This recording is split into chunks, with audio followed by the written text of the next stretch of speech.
So just to share what we've been doing, a windy, cold Sunday in Cape Town, I decided that every model boater needs a recovery boat, and we don't always want to be lugging around a big dinghy with us or a kayak, and we want to have the convenience of a recovery vessel. Those of you who've been in the industry or the sport for a while will know that many people have lost their lives just thinking they can simply swim out to recover their failed or flipped RC boat, only to find when they got out there it was further than what they anticipated, maybe panicked, maybe had a heart attack or even a cramp, and sadly died. And I can tell you there's a list of names that have fallen prey to that fatality. So yeah, let me just start off by saying, guys, please, whenever you go model boating, no matter how good you think your boat is, if the dam is of any reasonable depth beyond being able to stand and the range is far, please make sure that you have a reliable recovery vessel. This little hull I've used here, this is actually my Pro RC bodyboard. For those of you who know, I've also got Bro RC Surfer. Built the bodyboarder years ago and sell them all around the world. But I've actually used the bodyboarder in several adaptations. I've made bait boats for shark fishermen in Florida. I've made camera platforms for people around the world. And yeah, now it's a recovery boat for F1, FE, RC, outboard racing. How lucky is that? So anyway, I just banged together some PVC piping, the old pool noodle. They've also been used for many different adaptations. What I have done, I'll show you. First of all, the size might look a little bit weird. Looks like a scorpion. Should call it the scorpion.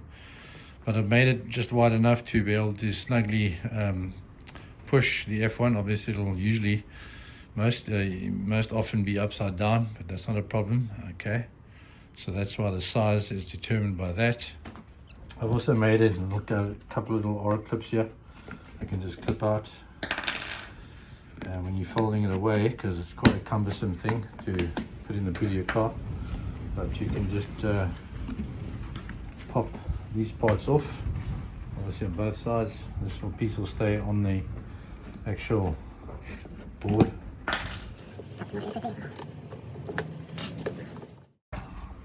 That's it, dismantled. And you can quite easily just pop it into a little carry bag of sorts to have conveniently in the back of your car for when you go down to the lake or the pond, and just to know that you have something reliable to be able to recover your boat. I will show you in the video just now how it all operates.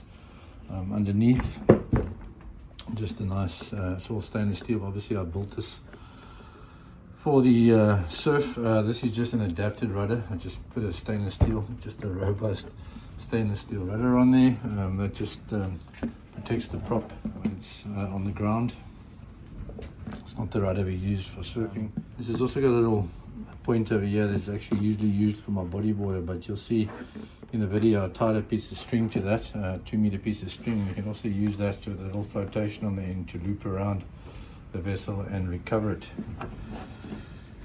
Inside I've just used some old worn out parts to power the unit. This is old 2-cell hot cell. Okay, you can run it on 2-cell 5000 milliamp, lasts a while. Got an old rocket motor in here in its day. It's still a great motor. If I change the bearings, that'll be good, but who bothers? Look at this ESC over here, just to show you how amazing these Sea King ESCs are.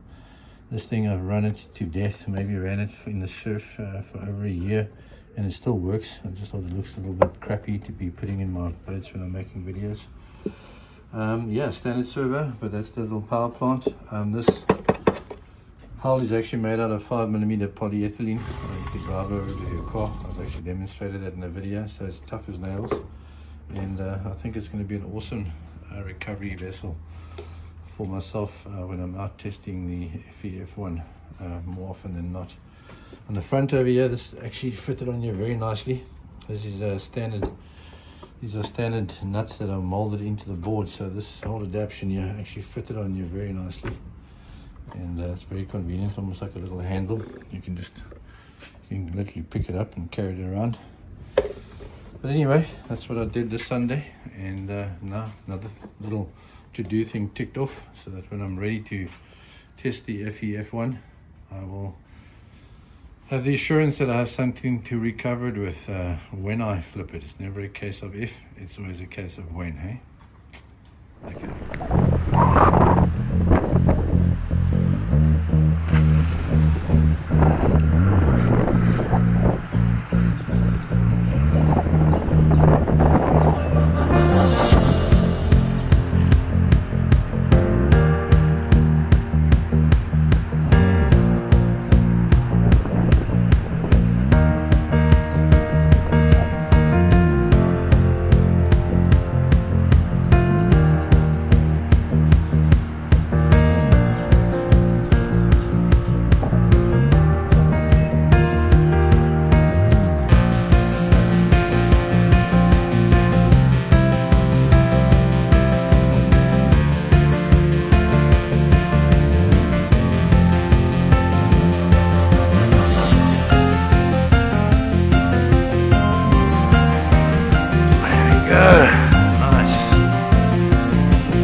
Okay, I'm going to try and recover it now using a string.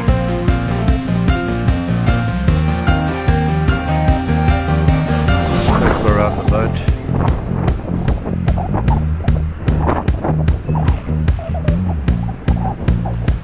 Hopefully it's going to, there we go.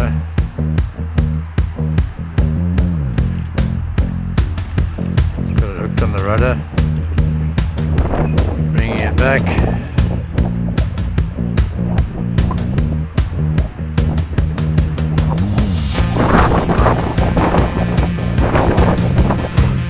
Another option for recovery.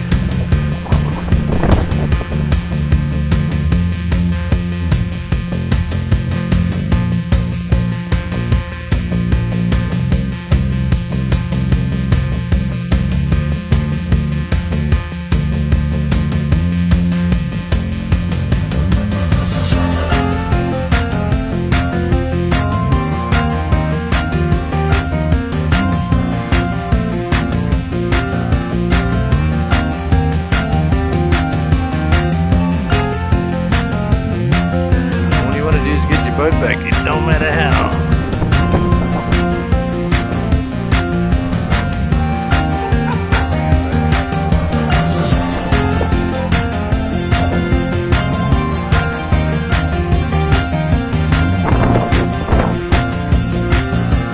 All we want to do is recover the boat.